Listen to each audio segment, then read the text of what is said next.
Greetings, Internet, and welcome to Parsing John. Today we're going to be taking a look at Chapter 1, verses 16 and 17 of the Vulgate. We've got those right there.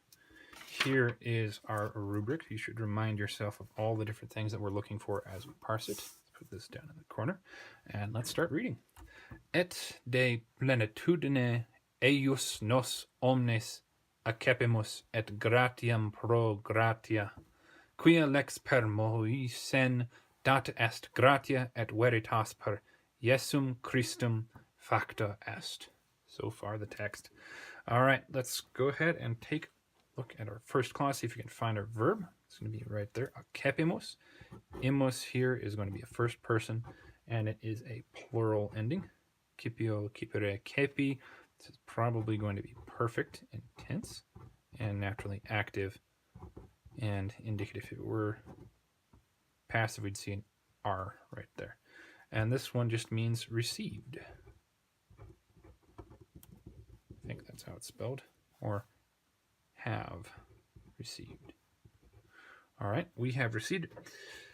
And we want to find a we subject. Sometimes that'll appear in there. Or we want to find a direct object. We take a look at nos. Nos here is our word for we. It can either be nominative or accusative.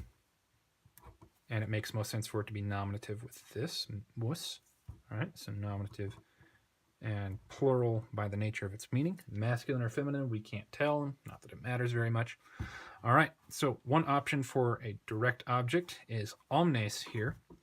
Omnis, omne, being the nominative singular forms of masculine, feminine, and neuter. So this right here could either be nominative plural or accusative plural. So I'm going to write both of those down. Or accusative plural, and it's going to be masculine or feminine. It's not clear since it's a third declension adjective.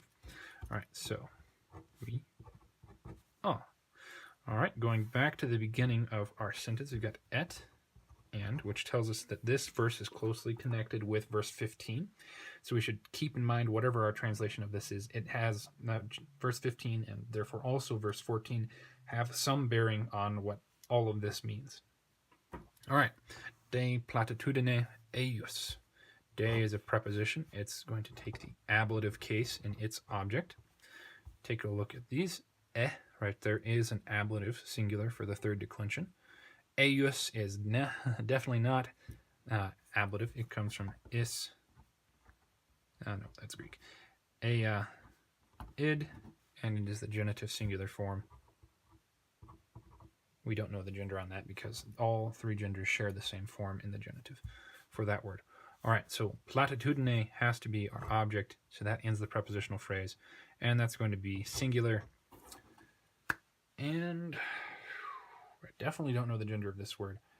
The nominative is probably going to be platitudinous, which would make it either masculine or feminine. Being certain, we'll have to write down both of them. Yeah, I couldn't find it in the dictionary for some reason, but I know what it means. It is the noun form of plenus, so it means fullness, and de means about or down from. Since we don't have a verb with motion other than received, about is going to be the more likely, I should say, translation of this preposition. All right, and this is going to be his or hers. If we pay attention to the context of our previous clauses, we're going to know that eius here is definitely his. All right, and we have received about the fullness, his fullness, or from, all I said about earlier doesn't make any sense, I'm wrong. And we have received from his fullness all, or and we all have received from his fullness. So we can't tell if this is the direct object or just a modifier of nos being also nominative. So we're just going to have to leave it as is. When we take a look at the Greek text and compare this with that, we should have a better idea of what's meant there, because the Greek should also have the word all in there, and it should be more clear in the Greek, because the Greek nominative and accusative singular or accusative plural forms are not the same except in the neuter. All right, moving on. And gratiam pro gratia. We don't have a verb in here. Instead, we've got an accusative and a prepositional phrase. So I'm going to take the ablative, and it is singular, feminine, accusative, singular, and feminine. Grace, grace. Pro can mean for, on behalf of, and I think in the place of. So I'm going to write down for, and grace for grace. This can work as an object of this verb here, since it is accusative. But et is connecting this with something else in here. So we don't know what our object is in here unless it's omnes. The Greek will tell us. All right, let's move on to verse number 17. Quia, because. So we know that 17 and 16 are related. Quia relies on 16 and before to give the meaning of this verse here, because data est, here is our verb. It comes from the fourth principal part of do, and this we would normally expect to be a accusative plural with a neuter, but since it's not, and est is singular, either I've incorrectly identified this or our subject is feminine. So let's take a look at it.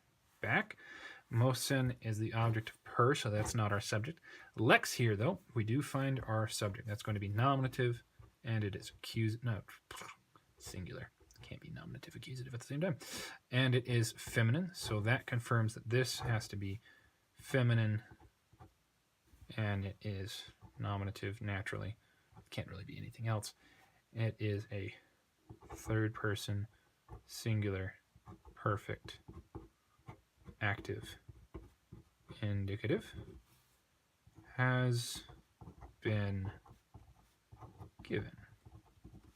All right, because law has been given. Per moisen. Okay, per takes the accusative. Since this is not a native Latin name, it comes from Hebrew. The translator here had to Romanize it, if you will, so that he could use it properly in Latin. This has to be accusative because of per, and it might be the case that n is a borrowed ending from Greek in order to make this accusative. I know for the name Aeneas, when it's accusative, it becomes neon in the Latin.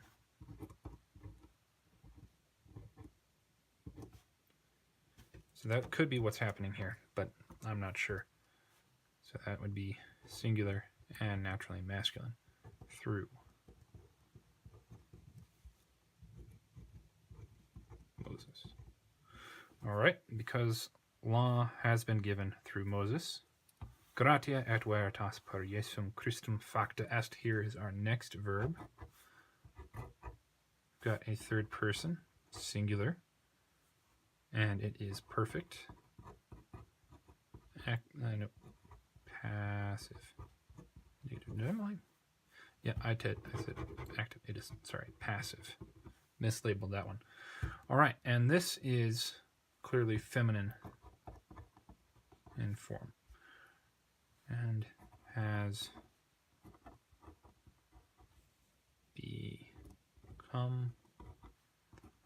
been made. Those are our two options for this verb here. Okay, so we want to find a singular subject, and we take a look ahead on, there's gratia. Gratia works perfectly as a nominative, singular, feminine. Grace. However, we have et veritas. Veritas is also nominative, singular, feminine in form. We know this because it is a third declension. It can only be nominative, veritas, veritatis, and the et is connecting it to another nominative, so that confirms it.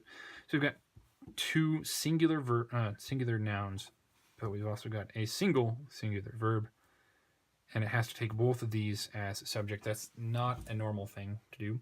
So what's probably going on here is, and this is probably also going to be identical in the Greek. We've got two nouns because this at there being counted as just a single idea. Grace and truth is just a single noun idea, so that it matches with their verb. what is actually going on. There's probably a name for it, and I'm afraid I don't know what that name is. It's something that you could probably look up on your own time.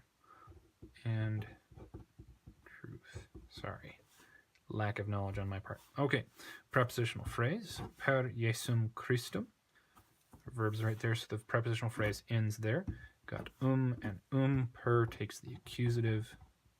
This is going to be singular and naturally masculine. All right. Through. Just as right there. Yes. Christ. Okay. So there are verses 16 and 17. Let's go through our translation from the beginning. And we all have received from his fullness, and we have received all from his fullness, and grace for grace, because law has been given through Moses. Grace and truth has been made through Jesus Christ. All right, so there's their translation for all of that. A bit of uncertainty up here, which taking a look at the Greek passage should clear up for us. I hope taking a look at these verses has helped all of you, and I hope that you join me in my next video. Farewell.